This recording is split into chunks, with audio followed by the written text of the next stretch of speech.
Hello, babies. I'm back again. That's right. The Duke of Danger, the Deacon of Destruction, the bringer of doom, gloom, and everything that goes boom is here to finally drop his review video on Wednesday Night Dynamite on TNT. Oh, it feels good. It feels good. Babies, listen. I know that Daddy isn't doing what he's supposed to do. I know that I was talking of bringing a video every day, but unfortunately, life does not guarantee me these things. But let's not dwell on that. Let's dwell on the fact that we are coming to an end of the most important week in professional wrestling history recently.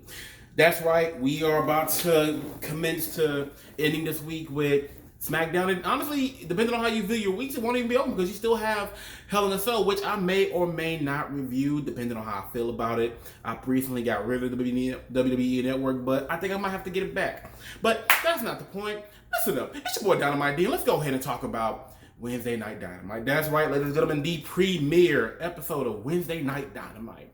How did it do? How do I feel about it? Did I stand out? Well, considering that I'm probably not going to do an intro to this one, just go straight raw and shoot it like I like to, let's go ahead and break it down because I loved it. It felt great. I enjoyed the show. But at the same time, I had to keep in mind the individuals in the show, what I've seen up to this point, and my actual expectations, which, now, it sounds bad for me to say that I may have had low expectations, but in all honesty, it's a simple fact that I'm just still basking in the fact that we have professional wrestling on TNT again. So, the show opens up with Sammy Guevara versus Cody Rhodes. Now, I had a high expectations for this match to set the tone of AEW moving forward, and I was bouncing back and forth. I actually did record a pseudo live reaction to that video, which I may or may not put up, and just so I can get feedback on whether or not I should continue to do it that way, or if I should work on doing it a completely different way. So that'll be its own thing. But if I was gonna say how I feel about the match, well, it definitely sets the tone for what to expect throughout the night, because the match itself, I was trying to grasp on what's being built. Are we going to use this as a point to build Sammy up, or are we going to push some other storyline narrative? Now, from the jump, Cody comes off dominant. He basically has a good handle on Sammy, which, not surprised considering that Cody is one of the big individuals in the company, not only being executive VP, but his actual standings with his actual ranking. Because going into this match, I want to say that he was... And I'm only going to do singles. I'm not going to do his tag record, but his singles record comes off as what? He has what? 2 wins, no. I want to say 1 win, 1 loss. No losses. Yep, 1 win or 2 wins, no losses, and a draw.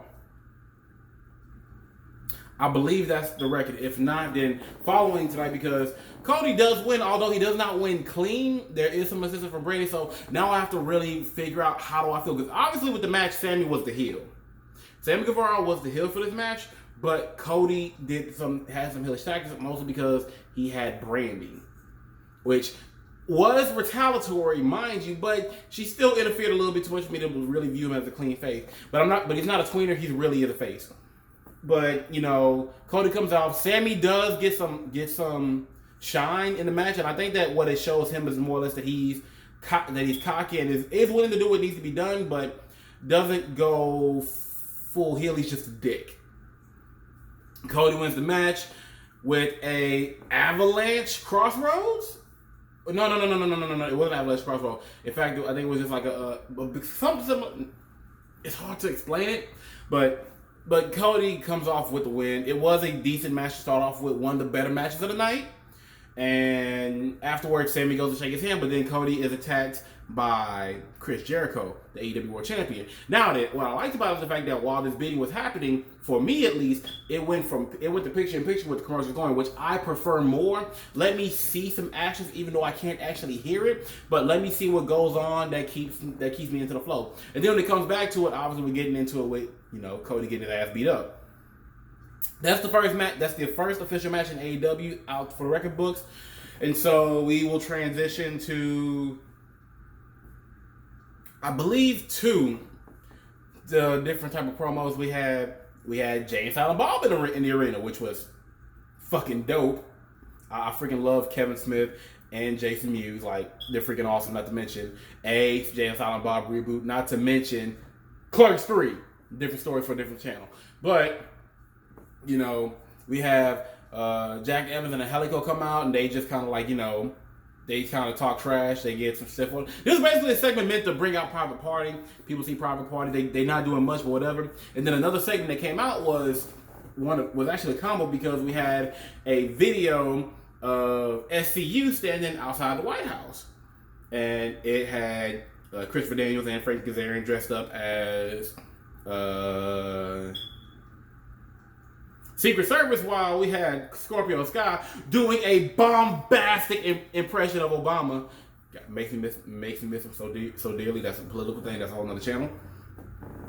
To do their bit, and I freaking loved it. It was amazing just for them to come back into the arena where there's a quick interview with Tony Schiavone, which gets interrupted by the Lucha Bros, setting up their match coming up soon for the AEW Tag Team Tournament. Cool, great, whatever. So the next match, either before all that or after all that, I'm hard to remember, and I didn't write this down. Remember, I do the shoe style. So we have Brandon Cutler versus MJF. Now this is a match definitely needed to get MJF's face out there as soon as possible, because before the match starts, MJF spends a good 2, maybe 3 minutes, you know, just tearing everybody to shreds. It's what he does. It's great. And as another YouTuber said, you know, it's basically meant to get his face out there to the crowd as soon as possible, because this kid is money. And honestly, I feel like he should become the top heel, individual heel of the company. But that's because MJF is actually just fucking amazing at what he does.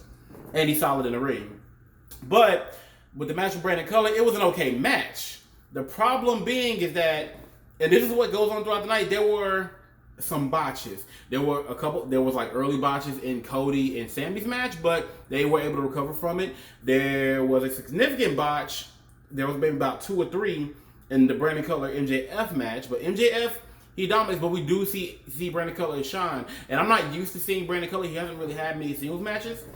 And I don't want this feud with him and MJF ending right now. I want this to continue, because Brandon Cutler has taken a lot of shit over the past X amount of months due to MJF and Sammy Guevara. So I want him to come up, but unfortunately, when Brandon went to the top rope, he stumbled and tweaked his leg coming down, which I believe led to a quick finish, which was a problem giving extra time to the show as far as separation between matches and segments. But it wasn't terrible.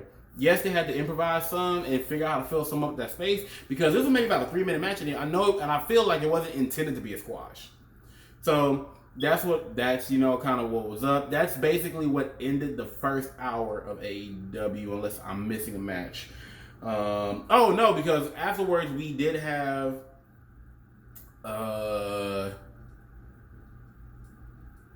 after that we had Pac versus Hangman Page. Now this is basically meant to make up for the match that we should have gotten at Double or Nothing, even though that's already happened in the UK, but the American audience didn't necessarily see it unless they decided to look at the video clips. Which, in that match, it was good. It went a bit long, but not many complaints. Pac comes off being the bastard he is, and I just fucking love him so much. But, you know, for me, having kept up with the story, the feud, and the matches follow-up, it was hard for me to want to watch this again. But I'm still not gonna put that as a negative against the match, because this is from somebody who actually has kept up with the product. And for people who don't know, it was a decent showing. It was a good match. It was a nice long match. And I feel like some AEW needs to get its timing together with matches. But it was a good solid match. Pac comes in and wins as he needs to. A knockout of Hangman. Pac stays undefeated. Freaking phenomenal. He is officially on an undefeated streak. I believe he should stay undefeated for the next 6 months. Build him up to be either second or maybe even third AEW champion. But they're still trying to figure out the whole lineup of how they want Jericho's championship reign to go. Whatever. Let's move forward, because next we have Rijo versus Nyla Rhodes. Now, I'm sorry about the eyes, it's like I'm looking at the phone and then I gotta be right there. And so we got Rijo versus Nyla Rhodes. I watched the build to this match. I've been interested in this match because because my whole process has not been, how good is the match. My process has been, what story are they gonna try and tell? And so with this particular match, obviously we're gonna have Rijo, the Joshi, the not 89 pounds or so, going up against Nyla Rose, the native beast, a beast of a woman, mind you. And I'm not gonna get into the politics of her gender. She is a woman. That is her identity. She has transitioned. She is a woman, in my opinion. We're leaving it at that. So obviously it starts off slow. And it's not slow as in it's like slow pace. It's slow as in, so far they're both fresh. Nothing looks like it's doing any work, but there's also some sloppiness to it, which is bad for this match to be sloppy. And again, problems with the show going forward. Early on in the matches, or either at significant points with the MJF and Brady Cutler match, there were botches that could have hurt it. But for a lot of people who didn't know the product and were giving it a chance, I'm pretty sure some of them stuck with it. And if you've seen a few AEW shows, you have probably noticed they are not as smooth as WWE's product is. But you also have to keep in mind that WWE's product is far safer than what AEW goes for. AEW, these are guys coming from a completely different realm. They're not sports entertainers, they're professional wrestlers. So they try these things, and like I said, for some it's gonna be a bad look, but for me, it's something I can accept because I know that not every match is perfect, not everybody is on that level, and especially for women's matches in particular, because it takes a bit more work, in my opinion. Not to take anything down on the women wrestlers or the Joshis. It's just that when it comes down to getting hits off, they need to be a bit rougher, and Joshis usually have it down, and it's a bit easier coming from Joshis, but transition from someone as small as Rijo to as big as Nyla, early off the hits didn't click. There was sloppiness a good bit from Nyla, but getting halfway through, this is where I saw the positives of these botches, because what happened was that instead of trying to repeat a move like has happened in WWE shows, they will actually work from a mistake or a botch. In case in point, midway through the match, there was a moment where Rijo tried to pick up Nyla, and God rest her soul, she, picked her up an okay amount before quitting. Now, as opposed to trying to do the spot again, Nyla laughed it off and proceeded as if, it was just a simple failure and you have to take your punishment in fighting game terms. Like, you got punished for fucking up. And honestly, getting through Rijo's hits got hard, and she caved that hard, and she came out with the win. Which was good to me, because I honestly like the thought of having a Joshi be AEW's first champion as opposed to an American woman's wrestler, because now we're showing that there is real openness to the company to have outside talent, foreign talent actually start and whatnot. Because we're having Rijo be the inaugural AEW Women's Champion. That's in the history book. She won it first, and she is a Joshi. And obviously, this could play into the fact that Kenny's big on her, but I feel like it's fine. It definitely brings up the sense of inclusion, and I am actually so curious about what's going to happen moving forward, because I feel like AEW could be the catalyst to a new wrestling alliance, similar to what you had back in the day with the NWA, where you can have guys in various territories, show up and have moments, have matches, get in there, could be a great way to keep AEW's product fresh, as opposed to WWE where it's closed off. No idea where it's going to go. This is just what I would feel. I'll address this later. So let's go ahead into the final match of the night. That's going to be the men's 6-man tag match, where you have Jericho, Ortiz, and Santana versus the Elite of Omega and the Young Bucks. Now then, Omega basically gets this thing kicked off early, and I'm expecting a fairly long match. I'm not expecting much, and honestly, I didn't know that Moxley was gonna be in the building. I haven't kept up with much outside data for the show or information on social media platform, but I guess that he was meant for the show, and he pops up in this match because once Omega starts cleaning house and he's about to go for his Terminator dive, we get, Kenny Omega in the pose. Everybody's like, which is a great feeling. The fact that everybody in the arena knows what to do for Omega's cues. But out comes Moxley, fucking again, reminding everybody that, hey, I'm here, and you done fucked up, and Kenny done fucked up greatly because. Once him and Moxley got on, they went ahead and got at it, swung hands, motherfuckers getting tossed out the ring, working to the back corner. Now, a lot of people have been talking about how this should have ended the match. It should have been a DQ. Let's look at it like this. Main event, debut show, it's AEW. We're going to give it some slack. This is something that they can work on over time. But they work back to the VIP area. A brief moment of seeing the cleaner comes back, which kind of makes me wonder what was the big workup on BTE and how much does BET actually relate to AEW. Don't know, we'll worry about it later. But whatever the case, we see Kenny beating up Moxley with the mop head for a minute before Moxley dominates and then gives him the Death Rider through a glass table. Kenny's out of the match. But the Young Bucks keep strong and go. And, it was a great showing for people not necessarily familiar with the Young Bucks or the Elite or the AEW products to watch some of the greatness of the tag division because Ortiz and Santana, they look pretty good. Jericho does Jericho. He's solid already. But honestly, the comeback from the Bucks, specifically Nick, is probably something that really drew the people in once he got quick because even when Nick was going, when he did botch, it was so quick, it's hard to catch. But at the end of the day, the Ortiz and Jericho, they get the win. Jericho popping them in the right time, dropping the Judas Effect. 1, 2, 3, they get the win, but then they start the post-match beat up. Then Cody comes back to get him some. He's like, fuck it, I'm getting in this. Next thing you know, Sammy Guevara comes back and it's like, yeah, I'm sorry. Takes him to Dick Kick City. Starts wailing on him, but guess what? Then we see freaking the natural Dustin Rhodes come out there. Unfortunately, it's not Shattered Dreams, but when you go to Dick Kick City by Dustin Rhodes, it's the Shattered Dreams whipping that ass until we get a surprise pop-up, which the rumors were flying the day before that he might popped up.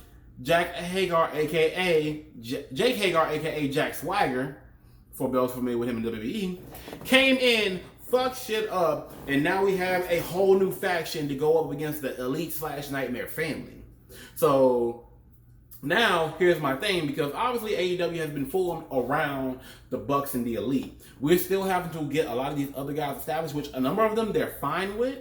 That's good, but we still need to get them familiar. But we also have a power that can go against them with Ortiz, Hagar, Guevara, and Jericho to go up against the Elite / Nightmare family of Omega, the Bucks, Dustin Rhodes, and Cody.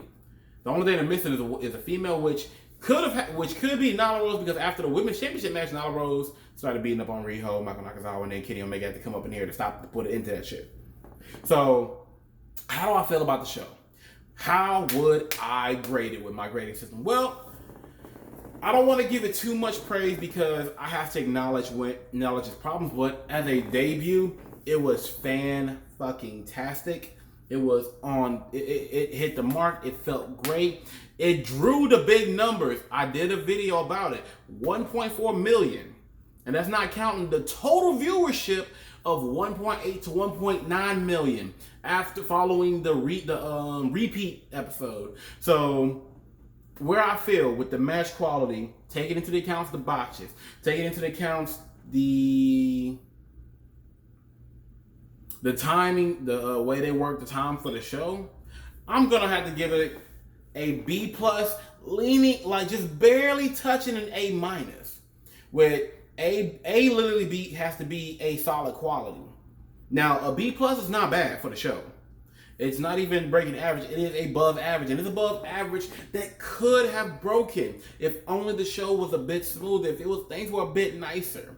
The promos and the builds I had no problems with. Production was fucking fantastic. Although I need the production crew to get things on point, because there were some promo packages that were not right. They showed the wrong teams with the wrong names. It was one segment where they were talking about the best friends, but were showing a video clip of Private Party. I need them to become familiar with the crew, with the team, but obviously taking in the TNA, or I'm sorry, the Impact production team definitely helped AEW a lot, because this was a solid looking show. And even though I have yet to actually watch / review, I've only been able to see bits and pieces. Compared to the production, and this is the usual production that goes along with NXT, for them to want to put NXT going up against AEW production wise, they got to up it a little bit. I'm not gonna lie, NXT had the better in-ring performance. It's to be expected from them at this point. It would be a major disappointment on the actual night of the Wednesday Night Wars for NXT to not be on top of their game for their matches. They were. I will be doing a video on that. It will either be dropping tonight or tomorrow night. But as far as just the show, storylines, buildings, and seeing where things going forward, I loved AEW more. Everything stayed in ring, no BS backstage segments, nothing too excessive with their guests,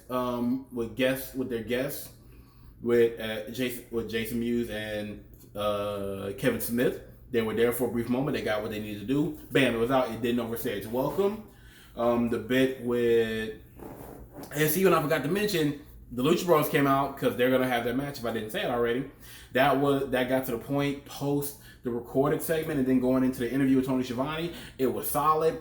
The announcement team, I'm definitely fine with that. Tony Schiavone, JR, and Excalibur, they are great. Oh my god.